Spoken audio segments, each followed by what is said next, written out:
Hey Barry, how's it going, man? Doing good, Jeremy. How are you? Good, good. So I want to ask you about Tommy DeVito, obviously a new quarterback in here that had his position before you had your position at Illinois. So what's been your interaction with him and what's been your impression of him and his fit in your offense? Well, I think it's he was one of the first guys that I reached out to when I took the job, and we most all the quarterbacks we talked, and he was certainly one. We had a good initial conversation, and then just kind of slowly and surely you're chipping away at that relationship. And there's nothing that expedites that relationship more than being on the field for practice. Just some limited interaction with all of them, which has been good and positive. But I'm really excited about getting on the field and actually starting to have those interactions as we go about our business from an individual standpoint, team, and then film corrections in the war room with each other. So all that's coming down the pipe real fast, and excited about the opportunity to work on those relationships with all the guys. I know Tommy's here for a year.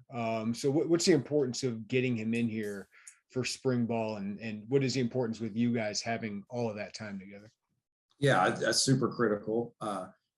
Every rep, every practice just makes such a significant difference. I mean, there's just no substitute for it. And I think all football coaches can speak to this, at least the ones that were affected 2 years ago. When I first went to UTSA 2 years ago, there was a COVID year with no spring ball. And I think that was a real enlightening moment for me as a coach to have a greater appreciation for what exactly those 15 practices mean. Because, all of a sudden we're getting ready for a game 2 weeks out before camp starts. And that was the amount of time you got to teach and instruct. And there's just no substitute for Bill to have a guy, here at the initial stages of installing the offense and then making it come to life through practices. So I think this is going to be a real valuable time for him.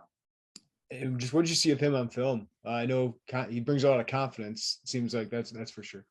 Yeah, and I think I know it is. It's authentic, and I think that's important for it to be organic. I think that's just kind of how Tommy carries himself, and I think he should be, confident in his abilities, and he's played a lot of football over the last several years and has made a lot of good plays, and I think that's certainly going to show, and it has shown in the way he goes about his business and meetings. And again, like I said, all this is, meeting room stuff is great, and mat drills, that's really good. It's all important stuff. But now as we peel that back and get to be on the field, I think I'm going to learn a whole lot more about not just Tommy, but the rest of the room and the rest of the offense as we get going tomorrow. Thanks, appreciate it. Mm-hmm. Hi, Coach. Coach Bielema was kind of starting from scratch with the offense after year one. A new coordinator, new offense, new scheme. And this is the first time you've had your eyes on these players. So what are some of the challenges, in breaking in a new offense in the spring?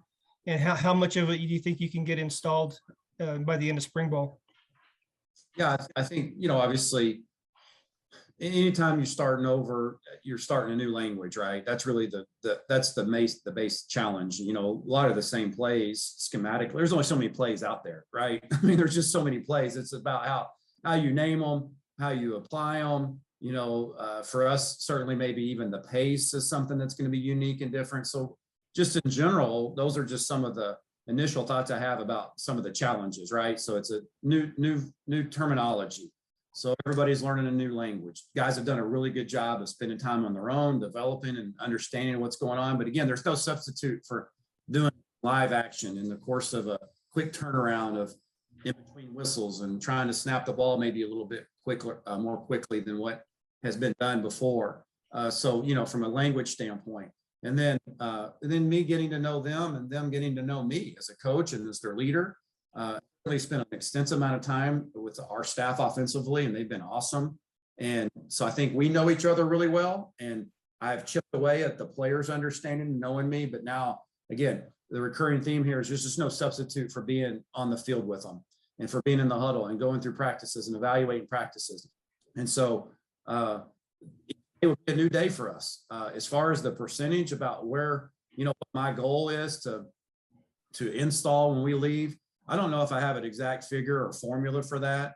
I think each year and each season is different. Obviously, being new, I want to go at an aggressive pace, but I don't want to go at such a pace. And I'm talking about the install here, right? I'm not talking about in between, huddles or whatever in between the whistle. but I want to go at a pace that challenges our players, but it doesn't handcuff our players. And so that's kind of my mentality going into this. Is the first week we kind of did one install for the whole first 3 days. It's kind of an aggressive install, but Thursday will be a little bit better than Tuesday, and Saturday hopefully will be a little bit better than Thursday. And so that's the mindset coming into it. Thank you. Appreciate it. Yeah, Doug. Hey, Barry, good to see you again. I'm curious, offensive line, I mean, it seems like you have a lot of guys who can maybe play in a few different spots. How do you go about sorting that out here in these spring ball practices? Well, I think you have patience. I think that's a good question, Joey. Not that the other questions have been good. Those have been good too, guys. Sorry. But, I think it's patience. It's a shell game a little bit, and I think we have some flexibility with the guys that we have athletically, watching them during mat drills and watching some of the stuff that they did last year, and the new faces that are here with us. So we have an interesting group from that standpoint. And so I think it's just the mindset. And this is really true for just generally speaking, offensively and football in general. But this is a marathon. It's not a sprint. And that's a little bit self-talk for me as a coach, as offensive coordinator, because, you want to do everything in one day. You want to get everything solidified, and you want to get it taught and be perfect the first day. And you want to have your lineups short up. And so you can get some unison and, unity as far as playing and chemistry up front. It's just not going to happen. We got a starting point, and then through repetitions, through, evaluations, through competition, hopefully at the end of the 15 days, we'll have a really good feel of how that's all going to sort out. But the beginning, I think the theme beginning wise is just some flexibility of guys being able to move from, guard to tackle and tackle to guard, and just finding our right lineup for our best five. The wide receiver wise, what have you learned kind of about those guys in the time that you've been in Champaign? Well, I think I've started to learn their personalities and who they are a little bit, and seeing their movement skills and obviously watching some of the film from last year. So I think I've got a pretty good feel for who they are. But I think it's important to note, so whether you're a guy that has, played for 3 years here or, 5 years, and Palcho's case, I don't know how many years that'd be, quite a few years, no years. Listen, this is all, there's obviously a pecking order, and there's got to be a starting point based on, what we just feel like is the best decision for us starting day one. But it's to a large degree, from my perspective, it's a clean slate, and that's not neither good nor bad. It's just, it is what it is, right? So I'm anxious to watch these guys compete and develop each day, and because they have really shown from top to bottom, position across position, they've really shown a real hunger to learn and to get a hold of this offense from a terminology. There's just constantly guys up here on their own asking for some, more time to help, learn a nugget here, a nugget two about the offense. And so just from particular, from a wideout standpoint, I mean, Isaiah, the way he moves, and Casey Strong, and Compete, and Pat, and, Kamari, and Brian Hightower, and Miles Scott, just, I could go on and on about when you start naming names. I think that can be dangerous.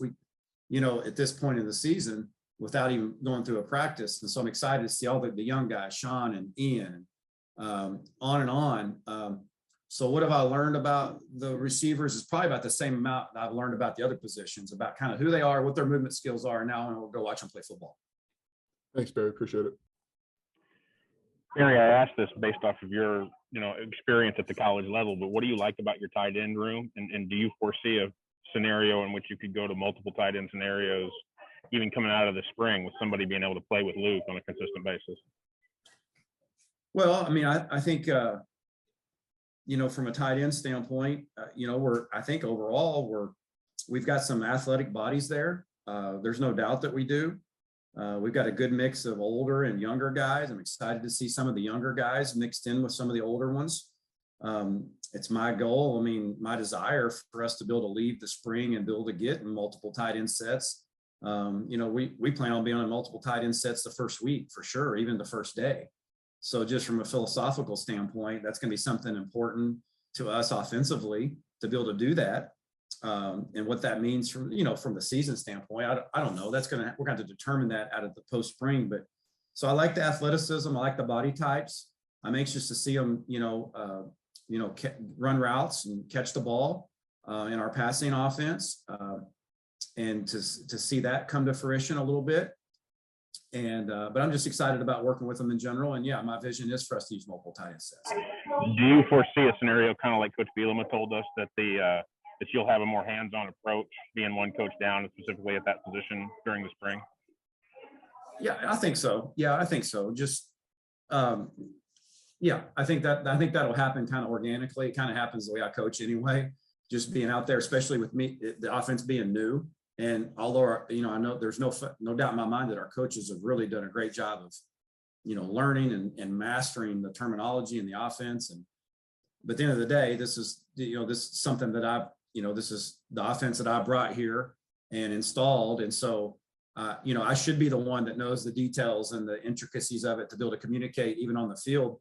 And especially at that position, that's something that I'll have to do as far as picking up the slack. That'll happen, I think, pretty naturally. Thanks, Barry. I appreciate it. Yeah, you bet, Matthew. Barry, to follow up, obviously your offense is different, and that's why, and you're different. That's why Coach B is bringing you in. But what is the biggest change for the rest of the staff or these players in transitioning to this offense this spring? Well, I think it's probably twofold. Obviously, first the vernacular, right? Learning the new language, because like I said a minute ago, there's only so many plays, right? There's also so many terms in football. I mean, so some of the terms that we've used are kind of mean something different that maybe what meant in previous years, right? So that the vernacular creates a little bit of a challenge. But that's kind of, I think kids and players and coaches, anybody's been in football, they just kind of understand that. Each year and each system means something different. So that does create a challenge. And I think the other thing, obviously, is, just maybe what's going on between the whistle, between the balls being snapped, when you run a play and then, when the next play's run, just what we're going to do, just in general, not consistently, not every snap, but there's going to be some differences there. And maybe the pace that we play with, how the play's communicated, i.e. no huddle or back up on the ball. And so those are the types of things that would be unique to what we're in the transition, and not unique in football. And to be honest with you, not probably unique to a lot of the players that play on our system, that in high school or previous system here, we're used to doing something maybe a little bit more comparable to what this is going to look like. I'm not saying, we're going to huddle. There's going to be times we huddle. There's going to be times where, that we do those things, but those two to me would be the biggest challenges. And these guys have gone through, a lot of these guys have gone through transition before at coordinator. How have they kind of seen them respond to you? How have you kind of seen them, bring this in, especially after last year not having that much success? Well, they've been great. I mean, from just across the board at every position, and it's been really, really good. I mean, it really has been, and really that's kind of been on a, the relationship there hasn't gotten real deep with a lot of those guys. We're chipping away at it, but ultimately there's no substitute for being in the heat of the battle with these guys. And that heat of the battle for us is spring practice. That's a daily grind. It's a weekly grind. It's a lot of meetings together. It's me getting up in front of them and running meetings. And that's starting to come to fruition a little bit more each day as we move forward. So that only strengthens that relationship.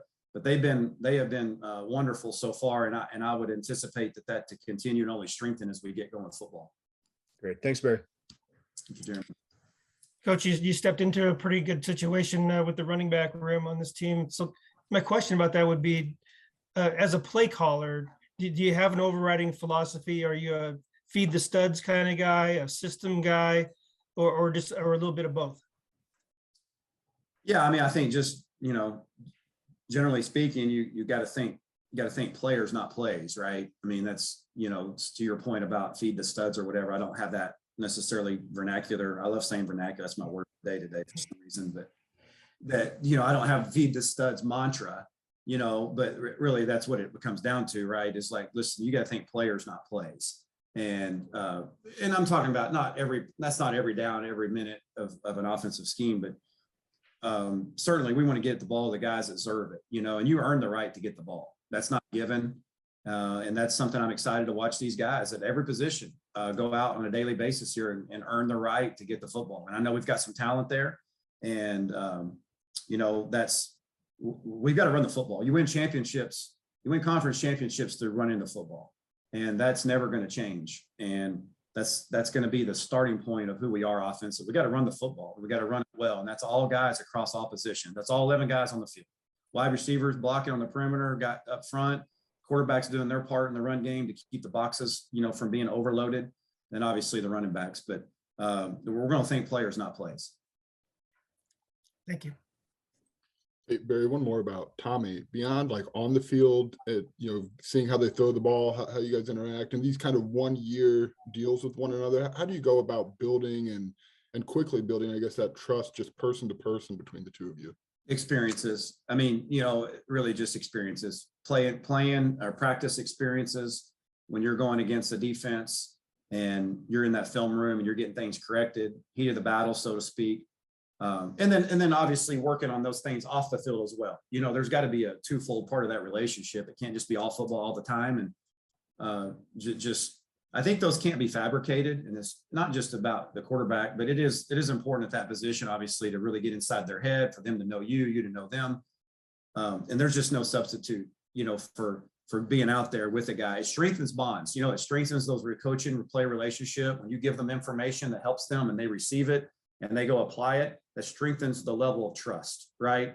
And at the end of the day, that's, you know, my goal is to earn their trust as their coordinator. And I have a responsibility to do that. And the way you do that is you just be truthful over the course of time. You know, that's really what trust is. It's just truth over the course of time. And if I can continue to instill enough truth in them and the way I coach them and the way I approach them, then ultimately that ends up being you earning trust in life that way.